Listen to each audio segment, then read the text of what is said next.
Hey all, Tina here, and welcome to Beautiful Journey. Do you ever watch an unboxing and wonder what the creator thought of those products after using them for a couple of months? If so, then this is the video for you because I am going to give you in-depth reviews on the products that I received in my December Ipsy Glambag Plus, as well as the add-ons that I purchased at that time.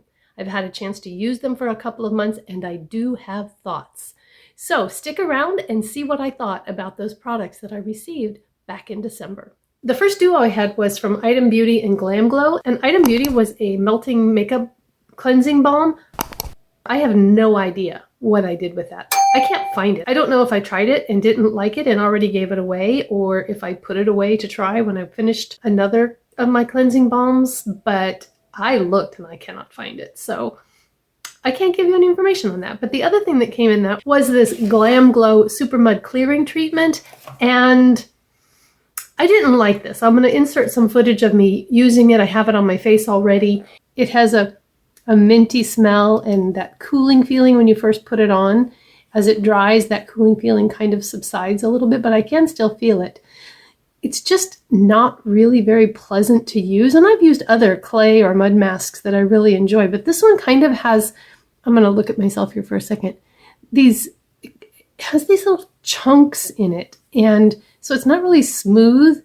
Almost feels like maybe it was a little bit starting to dry out or something. I don't know. So I will let you know how I feel about this when I take it off my face. When I took it off, my skin was kind of red and irritated looking. It did seem to clear out my pores, and so that was good, but I didn't like the irritation. And I have other clearing, clarifying mud clay kind of masks that I like better. So even though I think there's probably one more treatment left in here, I'm not going to use it. I did use it once before right after I got it. So I'm just going to declare this done and put it in my empties. And that's not one that I would recommend. Another add-on that I got was the Tatcha Rice Wash. I really like this. I like it a lot. I wish it wasn't so expensive, but if I do stick with Ipsy and I see it in the pop-ups, I might go ahead and get some more. It's not gone yet. I still have quite a bit left. You don't need a lot, but it does make my face feel really smooth. The pores seem smaller. It's a very, very gentle exfoliant, and I do like this. I use it a couple of times a week. I don't know that I could buy it at full price, but I would definitely get it again on the pop-up. Another duo I got was from Sunday Riley and AKAR Beauty. And this is the Sunday Riley Good Genes, and I've used this and I like it. It's skincare, so you kind of have to use it for a while in order to know if it's doing any good or not. I don't have enough of it to use it consistently enough for long enough to see a definite difference. So it's been fun to have and fun to use. I don't know that I would buy it again, and I certainly wouldn't pay full price for it. The AKAR Soothing Face Oil, I only used it a couple of times. I don't really use a face oil very often because I do have normal combo, somewhat oily skin. And the face oil that I really like is the Ordinary Squalane. It's just squalane. This has an ingredient list that's very, very long. And for a face oil, I tend to want simple. So I haven't really even used it and probably won't. So I may find someone who has drier skin who likes to use a face oil and just pass this along to them. And I'll finish up the Good Genes. There's not much left. It's almost gone. I really can't recommend yay or nay for either one of these because I haven't used them enough to give you that kind of recommendation. The other thing I got was an IBY eyeshadow palette and an It Lash Blowout Mini, and I haven't used either one of those. The eyeshadow is going in a giveaway, and I still have mascaras open, so I haven't opened the Lash Blowout, but I know that I love that. So one of the things I got last time was the Seraphine plus Botanicals Lemon Balm and Thyme Lip Scrub, and I have used this a few times, and I do like it. Obviously, it has a citrusy scent that's very pleasant. When I first opened it in December, it was very oily. There weren't any scrubbies, but as I used it more, I got down to the scrubbies. I think it kind of separated a little bit, and so what was on top was more of the oil and less of the scrubbies. I used it before getting ready today, and I feel like it does a good job exfoliating and hydrating your lips. That said, would I buy it again? Probably not, because it's more expensive, and the e.l.f. Sugar Scrub exfoliator I like just as well. So enjoying using it, not going to repurchase it. The rest of the things I had actually used and put on my face. So the first thing I used on my face was the Rodel Glass Primer, and it claims here primer for a flawless glow. I'm always leery of glowy primers, glass skin, that kind of thing, because as an oily skin person, I'm always fighting glow. But this I like. This is honestly probably the first glowy primer that I can say that I like. It has a little bit of a minty smell, and it has kind of a cooling feeling when you put it on.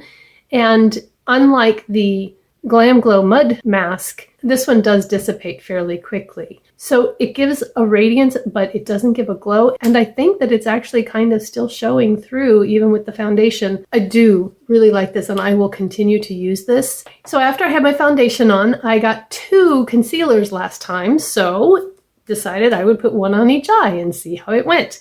The first one that I got came with the CIATÉ London Watermelon Burst Primer that I already know I love because I got it before, and so I got this set specifically because of this. So when this pops up, I do repurchase it because I do enjoy it. And I have used it since December several times, and if I saw it again, would probably purchase it again if it was gone.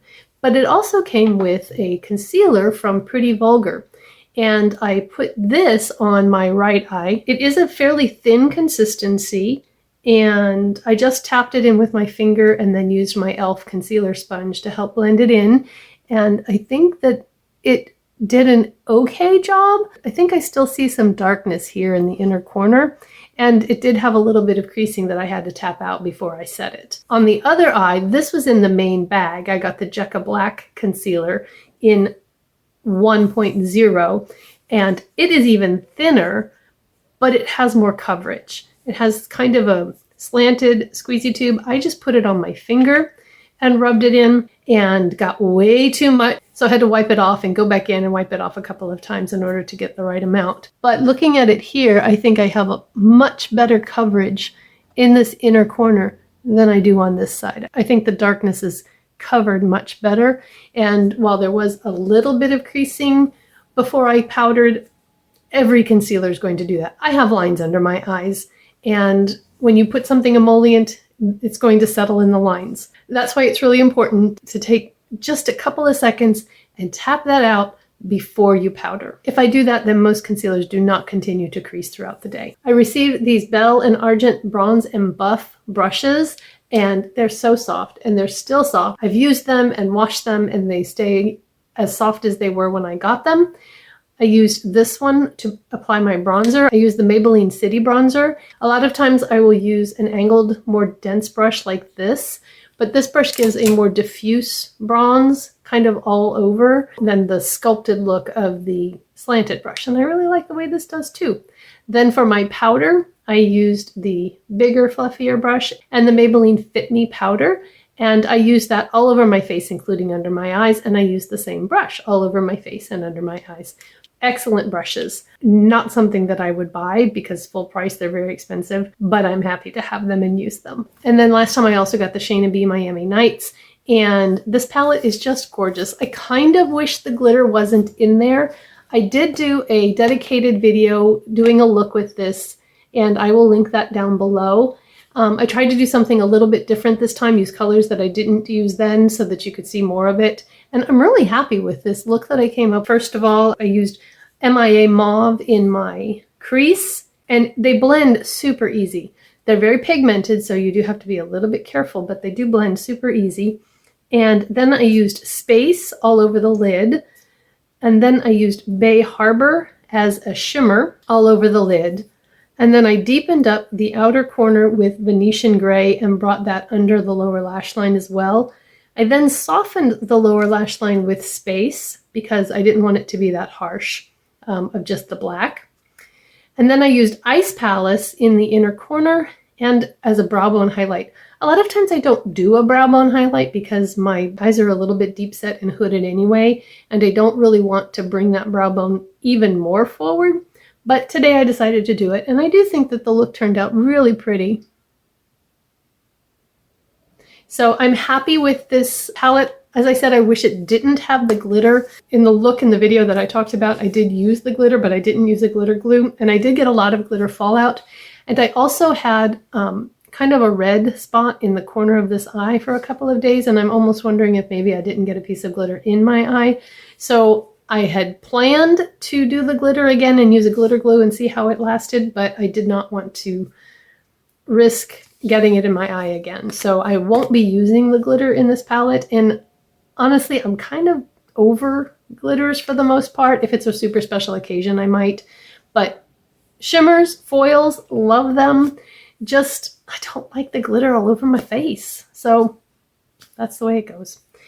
And then in an add-on, I had gotten the Thrive Cosmetics Liquid Lash Extension Mascara, and I had been waiting for this to come up in a pop-up and not be sold out for a long, long, long time, and I'm not disappointed in it at all. It is as good as people say it is.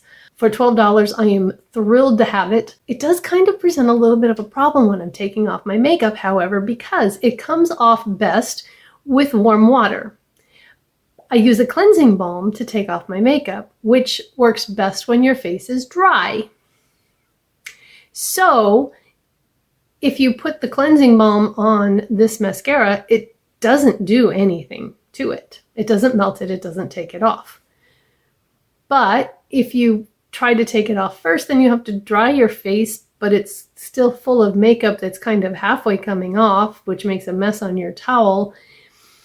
So here's what I do. I put the cleansing balm on everywhere, and it doesn't do anything to the mascara, but it does take off the eyeshadow and the eyeliner and that kind of stuff. Then I use warm water to emulsify the cleansing balm, and as I'm doing that, I spend more time getting the warm water on my eyes, which then breaks down the tubing mascara, and all of those little flakes come off in the sink, and then use my microfiber cloth to wipe off the rest of the cleansing balm, and then I go back in with my double cleanse. So it's a little more of a process when I'm wearing this one, but once I figured it out, it's not really that big a deal. And the final add-on I got was this set of lipsticks from Context Skin, and each one of these retails for $20. I got the set for $5. They are fabulous lipstick. They're creamy, they last well. I put this one on completely without a lip liner and didn't have any problem, and it stays. It doesn't feather outside my lip lines or get into my lip wrinkles or anything like that.